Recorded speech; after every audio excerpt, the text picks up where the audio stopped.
this is the picture of the mother. If you look closely, you can see that it identifies with one lead person. All right? It's a very crowded room with many specialists, and it's very big instance, but that's where we need to talk with them and how their cardiovascular problems will interfere should she develop these complications. So our role, and where we are lacking, and this is not just in Singapore, but I think everywhere, even in center. So we are up there, as you have discussed in the morning, we have brought down our MMR to around 65 to less than 70 with things. And coming to this very particular point, clinically we suspect, okay, we suspect, and then we we subject those suspicious patients for echo or other things. Thank you, Dr. Rajkumar, and we will listen to your... Saw her, because she was looked after by a cardiologist, and the cardiologist was the one who flagged her to our clinic. And so when we saw her right from the beginning in the first trimester, we at every visit had already spoken to her about termination. So in Singapore, you can terminate either medically or surgically. So the thing about her was that she was adamant about not having her termination at all. But at every visit, so at 6 weeks, 8 weeks, 10 weeks, 12 weeks, at every visit, the question of termination was raised. But once she passed 12 weeks, then it was no longer a question of surgical termination anymore. Now, having said that, the cardiologist and us were agreed that whether you do medical termination with prostaglandins, where there are issues with cardiovascular systems, or if she has a surgical termination with general anesthesia, with all the other attendant problems and blood loss, it is going to be high risk anyway. So it was really... There is an RPSK team who will be doing a school health checkup. Yes. And they will be screening all children in the schools for underlying cardiac problem with the minor, basic things there. And then next, those children need to be screened later on. Yes. Those need to be followed up. I'm really delighted for her, because we had counseled her.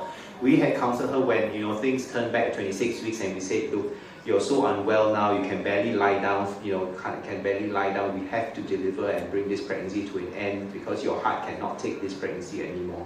We counseled her about neonatal death.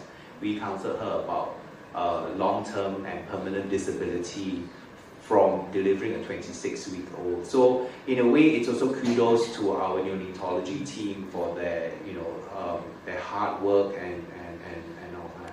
Say accept to all of you involved in the team. This is not a simple case. Yes, so that's why I chose this case. Work. Yes, it's a multidisciplinary. We really want to follow this.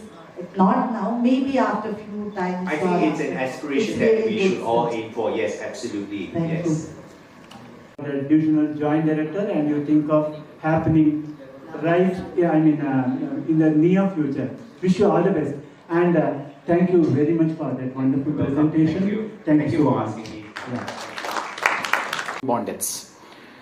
I will take you through my presentation, and we'll just see what best we can have. Karnataka, 8th largest Indian state by area.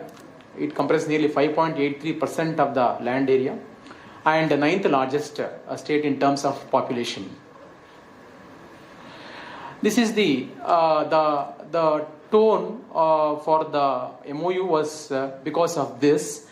2014-16, way back even before that, 2011-13, we had our SRS, Sample Resistance System report, depicting Karnataka to be be having 133 MMR among the and the bottom placed among the southern states. So that left us wondering as to why we are bottom placed. And 2014-16, this is the latest SRS data, 14-16, for the period 14-16, which got released in 2018. And Karnataka, among the southern states, still compared to 2014-16, we were bottom placed, and now I think we have moved on from that place. Just wanted to share with you. These were the cause of maternal deaths, predominantly hemorrhage, comprising for nearly 25% of the maternal deaths, followed by the other causes. As Professor Tan Hukkun mentioned, that they are moving on to deaths due to cardiac, deaths due to rheumatology, probably others fall into this category in our state. And we had followed by eclampsia, pre-eclampsia, 19% of the deaths. And then, of course, this is 2014-16, obstetric labor, 4%.